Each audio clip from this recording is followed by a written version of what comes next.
Hello everyone, welcome you all on Mohari Devi Tapadia Girls College YouTube channel.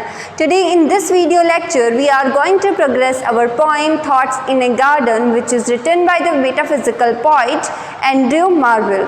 So ये जो poem है वो platonic poem भी है, डिडक्टिक पोइम भी है और इसके साथ साथ ये पोइम पेस्टरल पोइम भी है, जैसा कि इस पोइम की थीम ही है नेचर लव, ठीक है ना। तो नेचर के लिए जो लव है उसके बारे में हमें एंड्रयू मार्वेल यहाँ पे बताते हैं इस पोइम में।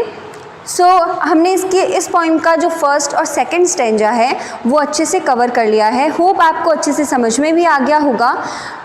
फर्स्ट स्टैंजा में हमने देखा था कि जो पोइट एंड्रयू मार्वेल है वो हमें ऑक, पाम और बेस के थ्रू अलग अलग कैटेगरीज़ के बारे में बताते हैं और मोस्टली इसकी बिगनिंग करके सबको मतलब एक तरह से नेचर को सुपीरियर बता के ये कहते हैं कि जो हमें इनर पीस चाहिए वो नेचर के अलावा और कोई नहीं दे सकता। इसी तरह से जो सेकंड स्टैंजा है पोइम का उसमें भी पोइट एंड्रयू मार्वेल ये बताते हैं कि fair quite have I found the hate, यानी कि गार्डन में जो शांति मिलेगी ना, यानी फेयर क्वाइट को और इनोसेंस को सिस्टर बताया है, वहाँ में पर्सोनिफाई उन्होंने यूज़ किया है। फिर उन्होंने ये बताया कि जो गार्डन में जो पीस मिलेगी, यानी जहाँ ग्रीनरी हो, एक तरह से जहाँ नेचर हो, वहाँ जितनी हमें पीस मिलेगी वैसी पीस हमें कोई नहीं दे सकता। वैसी जो पीस, शांति है, सुकून है, वो हमें कहीं नहीं मिल सकता। तो नेचर को यहाँ इस पोइम में एंड्रयू मार्वेल ने सुपीरियर रखा है, ठीक है ना। तो नेचर के प्रति जो उनका प्यार है उसको वो यहाँ इस पोइम में दिखा रहे हैं। तो अब हम इस पोइम का जो थर्ड स्टैंजा है वो अच्छे से आज कवर कर लेंगे। No white nor red was ever seen, no white nor red was ever seen so amorous as this lovely green. Fond lovers cruel as their flame, cut in these trees their mistress name. Little alas they know or heed how far these beauties hers exceed. Fair trees, wherever you barks I found, no name shall but your own be found. यहाँ पे nature को बहुत ही superior बताते हुए और उन lovers को criticise किया है यहाँ पे पोइट ने, जो एकदम एक तरह से बहुत ही मोकली जो उनका लव एक्सप्रेशन है वो नेचर को हर्ट करके, नेचर को एक तरह से उस पर नाम वाम लिख के उसको काट के, ठीक है ना। तो वो ऐसे अपना जो प्यार है अपनी मिस्ट्रेस के लिए प्रदर्शित करते हैं, अपना लव उनको बताते हैं। तो ये सारी चीज़ पोइट एंड्रयू मार्वेल ने एकदम गलत बताई है और उन्होंने कहा है कि जो प्यार है तुम्हारा, जो लव है वो नेचर के प्रति होना चाहिए। जो नेचर है उसी से हमें सच्चा एक तरह से लव मिल सकता है, ट्रू लव मिल सकता है और ट्रू पीस मिल सकती है। ट्रू जो इनर पीस होती है जो हम फाइंड करते हैं वो हमें नेचर ही दे सकता है। तो चलिए अब हम इसका एक्सप्लेनेशन करते हैं। No white nor red was evergreen, यहाँ पे वाइट और रेड, वाइट का तो मतलब यहाँ पे लिया गया है जो वाइट कॉम्प्लेक्शन होता है ना उससे,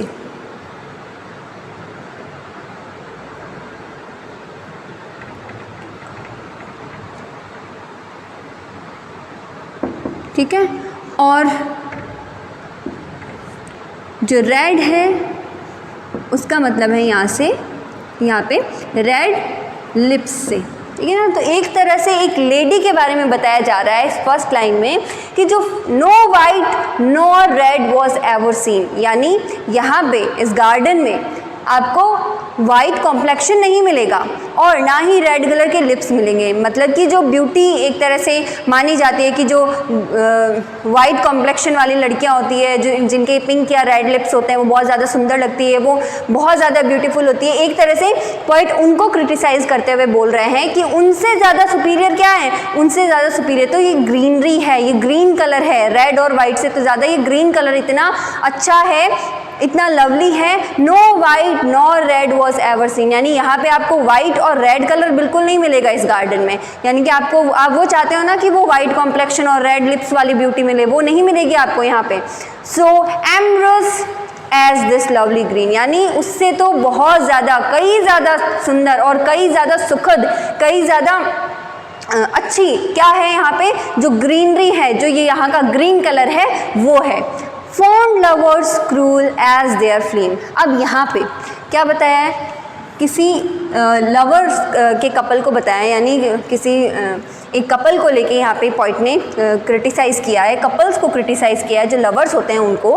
fond lovers cruel as their flame, यानी वो कितने क्रूअल होते हैं। क्यों होते हैं वो क्रूअल, यानी उनमें जो एक तरह से आग लगी हुई होती है किसकी, लव की, एक तरह से जो वो प्यार अपना जो प्रदर्शित करना चाहते हैं उसके बारे में क्रिटिसाइज़ करते हुए पॉइंट ने यहाँ पे कहा है fond lovers cruel as their flame, यानी कि जो वो लवर्स होते हैं जो उनके अंदर आग होती है, एक तरह से फ्लेम होती है, कट इन दीज ट्रीज, वो उसे कहाँ पे प्रदर्शित करते हैं, cut in these trees, in trees के ऊपर कट लगा के वो प्रदर्शित करते हैं देयर मिस्ट्रेस नेम। हम देखते हैं बहुत ऐसे विजिट जो करते हैं, मतलब कहीं भी घूमने वाली जगह हम जाते हैं तो वहाँ पे ऐसे हर्ट बना के खुरेज के, जैसे बहुत ज़्यादा किले या फोर्ट यहाँ पे जाते हैं वहाँ पे भी लिखे होते हैं दीवारों पे नाम, और कहीं कहीं ट्रीज़ पे नाम लिखे होते हैं ना, लवर्स वहाँ पे अपने नाम लिख के चले जाते हैं। तो वो चीज़ एकदम गलत बताई है और वो सही में गलत भी है, ठीक है। तो वो एक तरह से नेचर को हर्ट करने जैसा है। तो यहाँ पे पॉइंट ने वही बात बताई है कि cut in these trees their mistress name, यानी वो क्या करते हैं, इन ट्रीज़ की जो टहनियाँ हैं, शाखाएं हैं, जो तना है, उस पर क्या कर देते हैं, कट लगा देते हैं और अपनी मिस्ट्रेस का नाम वहाँ पे लिख देते हैं, जो कि एकदम गलत बताया है। लिटिल एलास दे नो और ही, यानी अब कवि ने यहाँ पे इसके बारे में दुख व्यक्त किया है, एक तरह से वो सैड है इस बात को लेके। दे नो और ही, यानी वो भी जानते हैं, वो लवर्स भी जानते हैं कि वो गलत कर रहे हैं, लेकिन फिर भी वो अपने मिस्ट्रेस का नाम उस बार्क पे लिखते हैं, उस शाखा पे लिखते हैं, उस छाल पे लिखते हैं, उस पेड़ की छाल को वो ख़राब कर देते हैं, एक तरह से उस नेचर को, उस ग्रीनरी को वो हर्ट करते हैं एक तरह से। How far these beauties hers exceed, यानी how far these beauties her exceed, यानी कि जो ये ब्यूटीज़ है ना, वाइट कॉम्प्लेक्शन और रेड लिप्स वाली, वो कितनी देर तक चलेगी, वो धीरे धीरे उनका जब वो बॉन्ड ख़त्म होगा तो वो ख़त्म हो जाएगी, यानी कि एक तरह से उनकी जो ब्यूटी की एक तरह से उम्र है वो क्या है, बहुत कम है, उनकी जो टाइमिंग है वो बहुत कम है, वो तो क्या हो जाएगी, धीरे धीरे वैनिश हो जाएगी, धीरे धीरे ख़त्म हो जाएगी, रुइन हो जाएगी, बर्बाद हो जाएगी। फेयर ट्रीज़, अब जो ट्रीज़ है वो क्या है, यहाँ पे फेयर बताया है ट्रीज़ को, यानी कि वो क्या है, फेयर का मतलब है एक तरह से ट्रू बताया है ट्रीज़ को ट्रू बताने से मतलब है जो नेचर है, जो नेचर ब्यूटी है वो क्या है, ट्रू है, ठीक है ना, वो फेयर है। ओके, तो नेचर ब्यूटी क्या है, फेयर है, एकदम वही फेयर है। Where's ever you barks I found, यानी कि तुम्हें जहाँ कहीं भी इन्होंने वाउंड किया, यानी तुम्हें जहाँ कहीं भी यहाँ इन्होंने, इन लवर्स ने घाव पहुँचाया है। बार्क्स का मतलब क्या होता है, छाल होती है, ठीक है, यानी तुम्हारी छाल पे जो घाव है ना, where's ever you barks I wound, यानी तुम्हारी छाल पे जहाँ भी घाव है उनको no name shall but your own be found, यहाँ पे क्या होना चाहिए, मैं ये मानता हूँ, कभी ये बोलता है कि मैं ये मानता हूँ कि जहाँ पे लवर्स ने तुम्हारी छाल को ख़राब करके अपना नाम लिखा है, अपनी मिस्ट्रेस का नाम लिखा है, वहाँ पे क्या होना चाहिए, नो नेम, यानी कोई और नाम नहीं होना चाहिए, shall but your own be found, यानी तुम्हारा खुद का नाम वहाँ पे लिखा हुआ होना चाहिए। ये हमें पॉइट एंड्रयू मार्वेल, जो बहुत फेमस मेटाफिजिकल पॉइट है, उन्होंने कहा है, अपने नेचर लव को इस पोइम में प्रदर्शित किया है। तो इस वीडियो में हमने इस पोइम का जो थर्ड स्टेंजा है वो बहुत अच्छे से कवर कर लिया है। एक बार फिर से रिपीट कर लेते हैं। थर्ड स्टेंजा हमें बता रहा है कि जो ये लवर्स गार्डन में जाके बैठते हैं और पेड़ की छालों पे अपना नाम लिखते हैं, ये पोइट ने एक तरह से नेचर को हर्ट करने की बात की है, नेचर को रूइन यानी बर्बाद करने की बात कही है। इसके जगह उनका खुद का नाम उन पे होना चाहिए, उन ट्रीज़ का खुद का नाम होना चाहिए। और साथ ही साथ एंड्रयू मार्वेल ने यहाँ पे ये बताया है कि ये जो वाइट कॉम्प्लेक्शन और रेड लिप्स वाली ब्यूटी है ना, इससे कई ज़्यादा सुंदर है ये जो गार्डन की ग्रीनरी वाली ब्यूटी है वो, क्योंकि वही हमें ट्रू जो इनर पीस होती है वो देती है। ठीक है, तो होप आपको ये स्टेंजा अच्छे से समझ में आ गया होगा। अब हम नेक्स्ट वीडियो में मिलते हैं नेक्स्ट स्टेंजा के साथ। तब तक के लिए bye bye, take care and thank you.